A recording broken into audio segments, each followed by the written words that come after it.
نماز کے اوقات امام مقرر کرے یا مسجد کمیٹی؟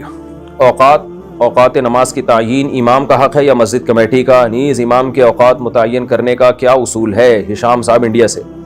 نیز نماز کے اوقات متعین کرنے کا کیا اصول ہے؟ دیکھیں، انتظامی چیزیں ساری مسجد کمیٹی کے حوالے ہوتی ہیں۔ اگر مسجد میں کوئی مینجمنٹ ہے، انتظامیہ ہے، تو نمازوں کے اوقات کی تعیین انتظامیہ کی ذمہ داری ہے، وہ امام کی نہیں ہے، بلکہ امام بھی انہی اوقات کا پابند ہے جو مسجد کمیٹی جو ہے وہ جو نمازوں کے ٹائم متعین کر کے دے۔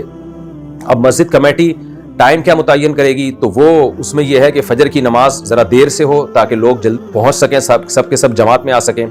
یعنی اتنا ہونا چاہیے کہ سلام پھیرنے کے بعد کم سے کم 10 منٹ سورج طلوع ہونے میں باقی ہوں۔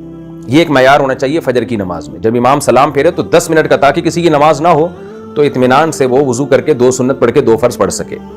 اور ظہر میں اصول یہ ہے کہ سردیوں میں جلدی ہو ظہر کی نماز، گرمیوں میں دیر سے ہو۔ عصر میں جو فقہ حنفی کے مطابق اس پہ بہت سارے دلائل ہیں، مثل ثانی پر جب سورج کی تپش ذرا کم ہو جاتی ہے، اور اگر کوئی شافعی مسلک کو فالو کرتا ہے تو وہ اول وقت میں بھی پڑھ سکتے ہیں۔ تو اس میں جیسے ہی مثل ثانی کا ٹائم شروع ہوتا ہے، جس کو عصر حنفی کہا جاتا ہے، اس ٹائم پہ عصر کی نماز ہو۔ مغرب سورج غروب ہوتے ہی ہو جائے، اس میں اگر 1-2 منٹ کا وقفہ انتظامیہ دینا چاہے لوگوں کے پہنچنے میں آسانی کے لیے تو اس میں بھی کوئی حرج نہیں ہے۔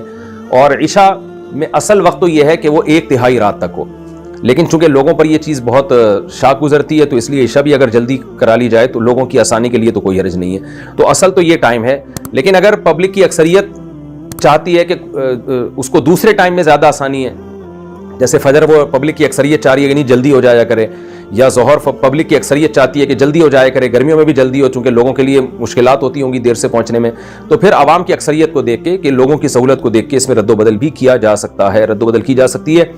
تو کمیٹی کو یہ ساری چیزیں دیکھ کر اصول بنانا چاہیے، اور اگر امام کی بھی رعایت کر لیں کہ تو بھی ٹھیک ہے، اگر عوام کو اس پہ اعتراض نہ ہو۔